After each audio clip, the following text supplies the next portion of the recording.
Alliance. So ito po yung may nagsabi kasi kung bakit hindi daw ako gumawa ng regulator. So ito po yung secret ko. Alam ko, sinabi ko na to eh. Ito po yung ating oil regulator or oil exit. O pag umapaw yung oil, at dito mo malaman yung maximum ng ating oil dyan. So dito po ganyan po lang yan, ganyan. Tapos pag naganyan na yan, pag na fit na yan, ang wala pong welding dito, hindi ko po siya winildingan dito sa may puwit, sa may arrow na to, ito yan, hindi ko po winildingan yan dyan. Ang welding ko lang dito lang po yan, kasi pag once na ganyan na yan mga ka-lines, wala po, hindi na po masyadong masayang yung hangin dyan. At ang oil pag mainit talagang lulusot siya dito. So kung halimbawa tumulo na dito, tigil na yung supply mo, kasi nag maximum na yun eh. Pag tumulo na, makita yung tumulo na dito sa kanto na to.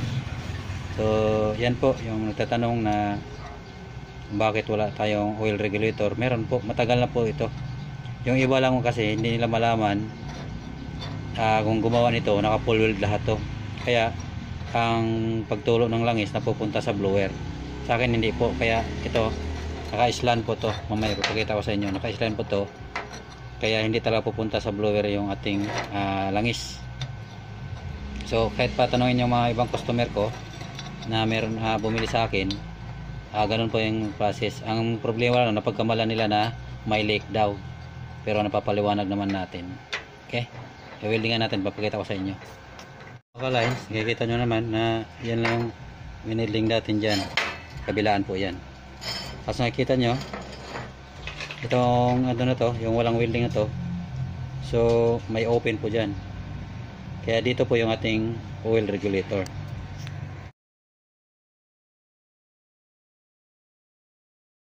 Mga nagtatanong, ito po ang itsura ng ating oil regulator, no?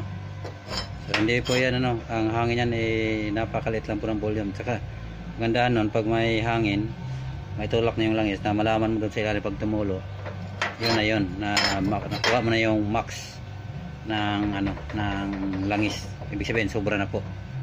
So dito po ang tapon.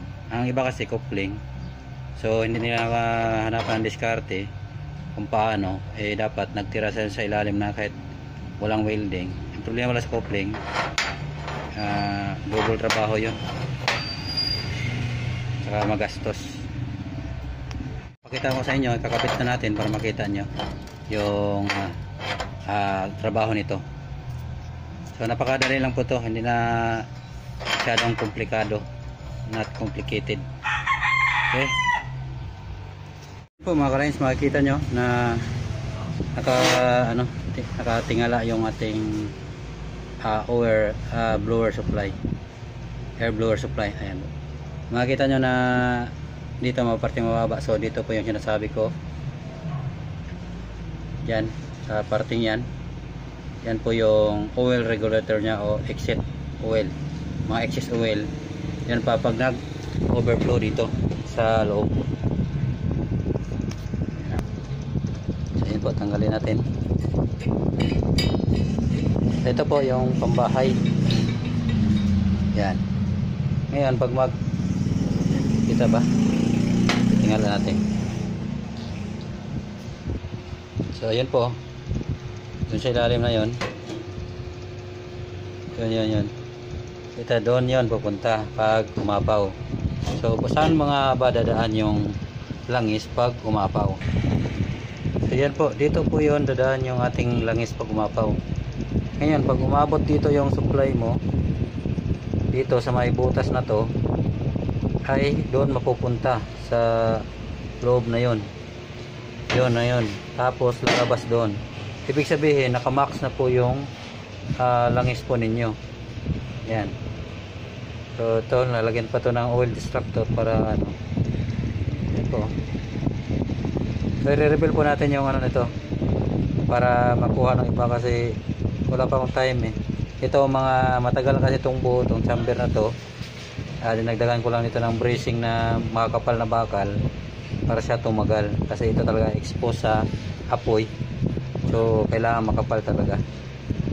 Itong ano, nasa 8mm to. Kasi ito rin kailangan medyo makapal din to. Silabasan to ng hangin, ano sila ng apoy. So ayan po. Salamat po sa lahat ng ano, sana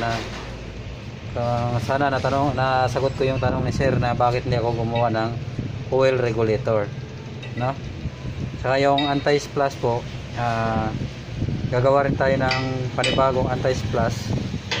Yung basic kasi, yung mga madali lang na ginawa kong anti-splash, yung anti-apaw, yun lang tinuturo ko kasi mas safe yun. Itong gagawin natin okay din naman, kaso lang medyo matagal gawin. So kung halimbawa complicated kung gagawin ng ano, ng idadagdag na anti-splash, siguro malaki ang labor nun po, kaya magdadagdag ng cost. Di bali nung kagaya kay yung ginawa nating pabilog dito or yung plain sheet, kaya nyong gumawa kahit pag masira yun, madali niya magawa yun, madali niya gumawa kasi plain sheet lang siya. Saka yung tawag yan, yung square na ano, pero gagawa natin ng paraan yun para magamit yung mag-in nga. Okay, maraming salamat po mga ka-lines. So itesting natin, nalagyan natin ng langis doon sa may butas na yun, kasi baka hindi maniwala yung iba yan. Tapos silipin natin doon kung aapaw ko siya doon. So ayun na, meron na doon. So ayan po, makikita nyo, diba, ang bilis. Once na ganito na ang mangyari sa yung binili sa akin, at yan din paliwanag ko sa iba, ay yan po yung oil regulator, sa oil regulator. Tapos dito lalagyan nyo na ng pangsahod dito. So yan po, maraming salamat po, para hindi na masyadong complicated yung gusto lang gagawa po at gagaya nito. Pero yung iba naman ay bahala na po kayo kung anong gusto niyo. So yan lang po, salamat.